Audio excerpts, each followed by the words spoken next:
Let's take a look at your market news now. Asian markets rebounded on Tuesday from the previous day's losses, but investors remain wary of any further sign of weakness in the global economy, while the pound extended gains ahead of a crunch Brexit vote later in the day. China's disappointing trade data on Monday sent shivers through trading floors as it showed the long-running U.S. tariffs row is beginning to bite. But dealers got back on the horse, resuming last week's rally that was fueled by optimism that Beijing and Washington will eventually resolve their differences and the Federal Reserve will pause in raising interest rates. All markets were online and in the green again, with the Nikkei rising 1% by the close of trade in Asia. The Hang Seng picked up 2%, rising to 26,830 points.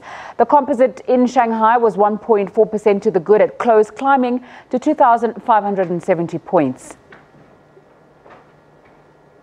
U.S. stocks declined on Monday as an unexpected drop in China's exports reignited worries of a global economic slowdown and prompted caution among investors as the corporate earnings season kicked off.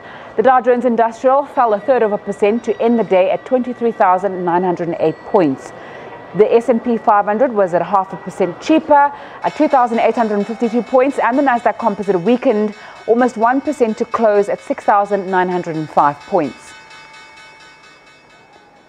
For more on the markets, we cross to Arabile Gumede at the Johannesburg Stock Exchange. Good afternoon, Arabile. What's happening in the markets today? Yeah, good afternoon, Nzinga. Well, there has been a topsy-turvy one of late. One day we're up, but we did see a slight rally happen of sorts. Maybe some profit-taking now coming to the fore, having seen a slight tinge of red yesterday as well. Today, a pretty flat market on the whole, considering what has happened out in Asia earlier today, where we saw quite a lot of green, as you pointed out there, Nzinga. We are seeing the likes of Naspers go up around 1.3%. Of course, it's a subsidiary with regards to Tencent out in the Asia-Pacific market, doing well as well this morning. So it is a pretty mixed picture. The big question is about that Brexit vote later this evening, but the British currency there, the pound, doing okay for now, and we'll continue to watch all of that. Let's unpack exactly, however, those numbers are faring when it comes to Europe and South Africa.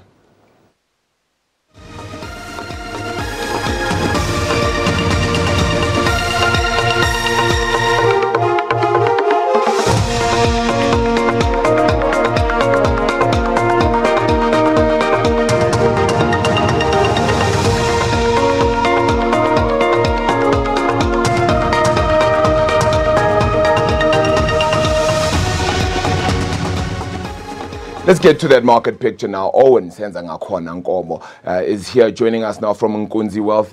Baba, thank you so much for joining us. It's a pretty average day, nothing really shooting the lights out. Yes, you have the likes of Mediclinic going down 3%, but nothing really shooting the lights out, nothing massive to really write home about here. Yeah, no major moves, and I guess it's a function of the fact that it's still early days into the year, Arabile. Most people are coming back from holiday this week, and some of them came back last week. But I think people are still trying to, crystallize what this year has in store for them. Asset managers are coming back, and investors are also coming back. Clients like yourself and me coming back to the fray.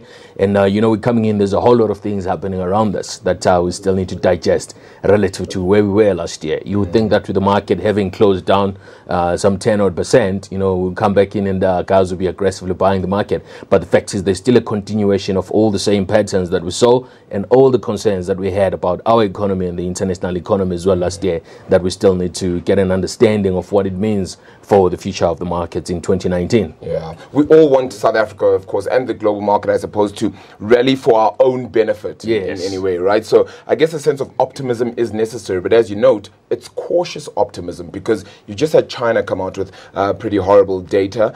You have Brexit, you still have the shutdown out in the United States, and you still have the trade talks still happening with China and the United States. Where does one put their money in that scenario? Look, I mean, it's a difficult question, but as one always says, when you make investment decisions, you must have a long-term view. I do think there is some sectors that were aggressively sold off last year that potentially could come back to the spotlight, depending mostly on what happens to global interest rates. The property sector comes to mind, some of the industrial stocks come to mind, and some of the financial services stocks also come to mind, Arabile. And I think for us here back at home, it's all about stabilizing the economic environment, stabilizing the policy environment, and making sure that the state-owned enterprises, we've got a solid plan for them, and we stick to that plan. And we're lucky that we just had some positive assessments coming out of Moody's, over the past 24 hours, which gives us a chance to say, listen, what we did last year, whatever the president and his men and women were doing was positive for the country and for our assessments. And one does hope that when the rest of the rating agencies come through, they will give us positive ratings as well. It's about putting in the hard yards though now, right? And I mean, some of that foundation perhaps laid last year, investment summit, job summit, that BRIC summit as well. Before that, the Chinese coming through with a whole host of money. So a whole lot of brickwork has been laid by the president. Now is perhaps the time to bear fruit. Do you see that happening in an election year? And then taking a look at the rand around 1380, does that improve as well?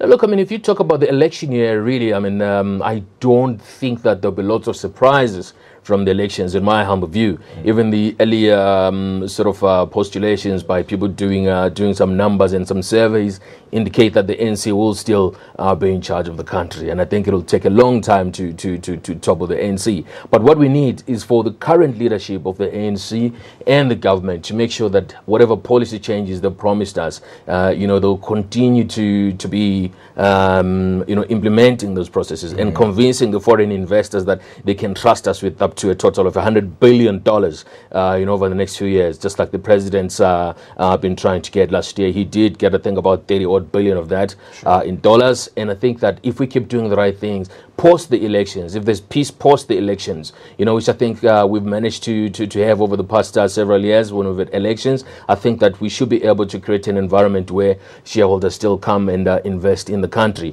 We actually need more South African investments to come to the party, because most investors in the country, especially the big pension funds and asset managers, are investing outside South Africa. Like you said, it's all about confidence. If we have confidence that we can turn the tide in the country, then it's much easier to sell South Africa as an investment destination to the rest of the world. You're on the forefront of trying to create that sort of mechanism, right? Of trying to bring people in with regards to an investment opportunity and platforms to allow for further growth in South Africa with investments, and particularly in that IPO space. How significant and how important is that? And just tell us a little bit about that as well. Yeah, so we've got an exciting IPO that we are doing this year. It actually goes official on Thursday. It will focus once again on the student accommodation space. We are taking it public but unlisted this year because the market is not yet ripe for more listings, we believe. Sure. And I think that what we're doing is taking advantage of the downtime in the property space to gather capital so that we can address some of these issues that we're dealing with as a country. We are pretty excited because the interest is overwhelming. People haven't stopped calling since last year to ask about that prospectus. But we officially launch on Thursday, Arabile, and I think it's an IPO that will also invite the men in the street to participate. And it's a minimum of 5,000 rands to become a shareholder in a real estate company that specializes in a specialist asset class, which is student accommodation. It's intake season right now at universities, and people are struggling to find accommodation already. And I think it's up to us in business to make sure we work together with the government and deliver some of these solutions. Why do you feel this was necessary to do? Why, and why in this manner as well?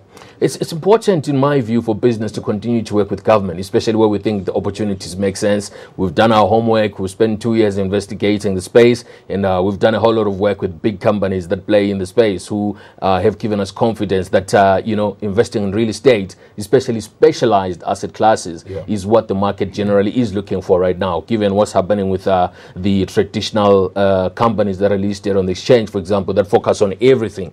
You want to be a specialist where you're going to get more attention and get more upside because you're investing in an asset class that is not very dominated by the older players. Sure. And I think, again, the most important thing is let's help the students of South Africa who are the future of the country get proper accommodation. And, one obviously... Because the issue with that accommodation issue is that some of the students who then attend varsity are going to do so from very far, right? Of course, it's a distance story. It's access to facilities story. Some kids don't have laptops. Some kids don't have computer. Some have laptops, but because they have to use the taxi to get home, those laptops get stolen and stuff like that. So the playing ground is not even Arabile. And I'll tell you what, if it's not even in high school and it's not even in university, we can never expect that it's going to be even when these guys go for interviews. So we're trying to bring some level of balancing out the prospects of black and colored students, in terms of passing in university through having the right facilities, for accommodation close to campus, being close to what the Indian and the white students have been recorded in the country over the past 15 years, and I think that will allow us to become more, to even out these differences that we have in the country. And I think the fact that we're involving the very parents whose kids are going to university